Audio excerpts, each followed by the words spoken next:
नमस्कार, मेरा नाम मोहम्मद असलम है। Al Habib properties real estate consultant, builder, developers का इसका मैं काम करता हूं। धनतोली में मेरा ऑफिस है।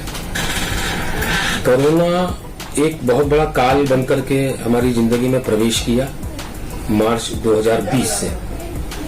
काफी लोगों की जिंदगी अस्त व्यस्त हुई इसके अंदर में।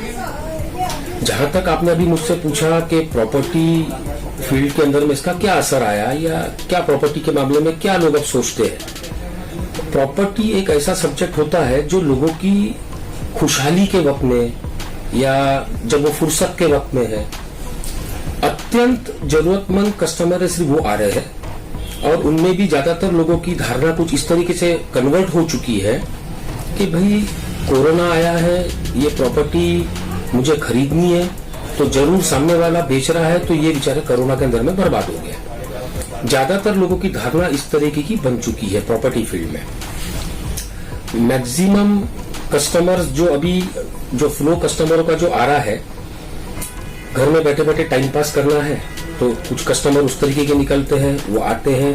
हमारा काम होता है, हमें हमारा एवरेज पता है कि अगर हम 10 कस्टमर के पीछे भागेंगे तो उसमें से एक कस्टमर से हमको कामयाबी मिलती है।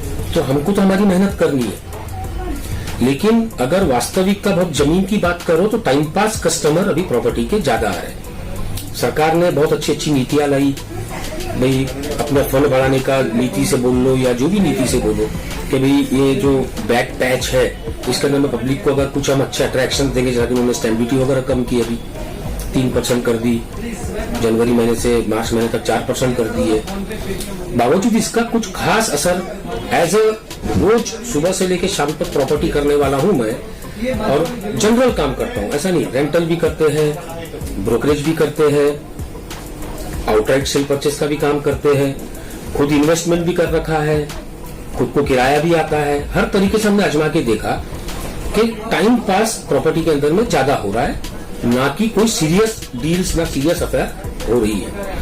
एकदम जो नीडी कस्टमर आता है कि जिसको चाहिए ही था या होना ही था, तो आप समझ सकते हैं कि ऐसे कस्टमर बहुत है। हमारी मार्केटिंग करने से अभी कोई फर्क नहीं पड़ता, लेना उसी में है जिसको जरूरत है। पर अगर आप बोलेंगे कि भी कोई इन्वेस्टमेंट करने के लिए आए कि हम आके 2 पैसे लगाएंगे प्रॉपर्टी के अंदर में, ये परिस्थिति अभी बिल्कुल है ही नहीं।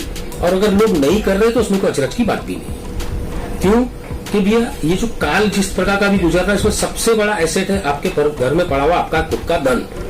वो आप बाजार में अगर देते रहो, फिर ऐसी कोई अनिश्चितकालीन कोई ऐसी कोई आपदा आ जाती है तो ये लोगों के लिए बहुत पैनिक हो जाएंगी। तो लोगों को ज्यादातर लोग यही मशवरा दे रहे हैं कि अपना पैसा अपने घर में रखिए। लेकिन चूंकि बोलते हैं उम्मीद पे दुनिया कायम है, हम भी इस विश्वास के साथ बैठे कि सरकार कुछ अच्छी नीतियां ले आए, कुछ और अच्छे अट्रैक्शंस दे।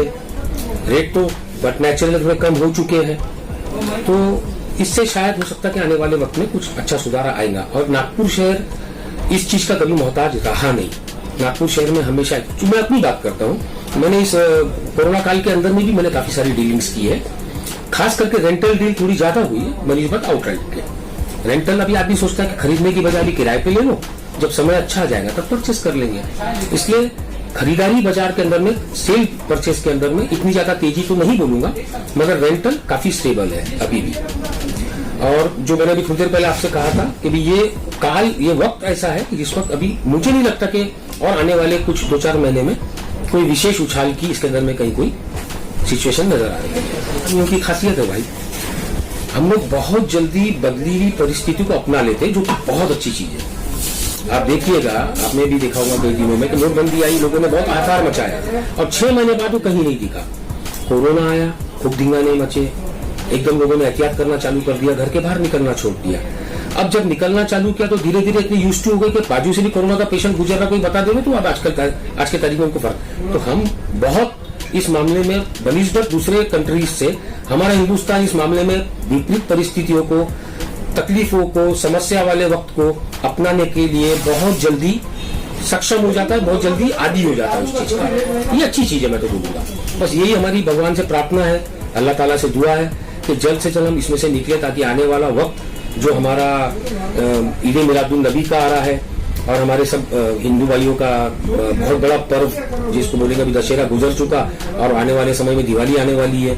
तो मैं सबको बहुत बहुत शुभकामनाएं दूंगा और इस वक्त में भगवान से खूब प्रार्थना करेंगे, अल्लाह से खूब दुआ करेंगे कि जो समस्या वाला वक्त है जल्द से जल्द गुजर जाए और हमारे देश के अंदर में कोई भूखा मरने की या तकलीफ उठाने वाली नौबत ना आए। ये मेरी अल्लाह ताला की बारगाह में और भगवान की बारगाह के अंदर में दुआ है।